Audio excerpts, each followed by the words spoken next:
آج کا عظیم دن میرے روحانی استاد حافظ صابر علی صابر صاحب رحمۃ اللہ علیہ کا عرس مبارک ہے، اور 1990 میں جب میں نے پہلی تقریر اپنے گاؤں روہیلا میں آپ کی سنی تو میں تو سن کر حیران رہ گیا اور دنگ رہ گیا کہ اتنا سادہ سا بندہ اور اتنی پیاری گفتگو۔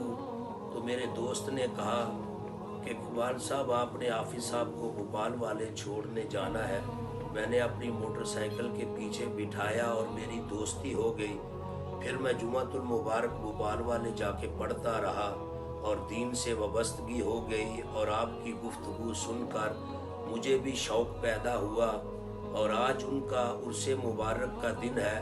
پھر 15 سال کے قریب میں نے آپ کے ساتھ مختلف علاقوں میں جا کر تقریریں کی، اور حافظ صابر علی صابر صاحب اتنے درویش تھے کہ خالق کائنات ان پر اتنا کرم فرماتے تھے کہ جب کبھی کوئی دعا کے لیے آتا آپ دعا کرتے، رب تعالیٰ قبول فرماتے۔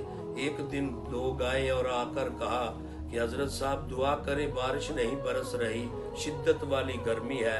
تو آپ نے اپنی جیب سے 1000 روپیہ نکالا اور کہا جاؤ بازار سے جا کر قیمہ خرید کر لاؤ۔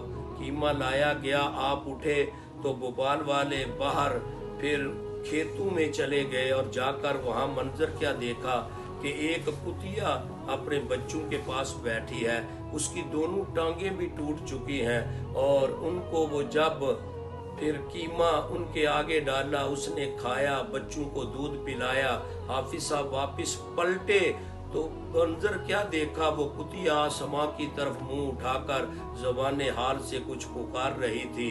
ابھی چلنے ہی لگے تو بارش نے برسنا شروع کیا، حتیٰ کہ اتنی بارش برسی کہ اپنے گھر تک آنے تک پھر سارا لباس جو تھا وہ بھی بھیگ گیا۔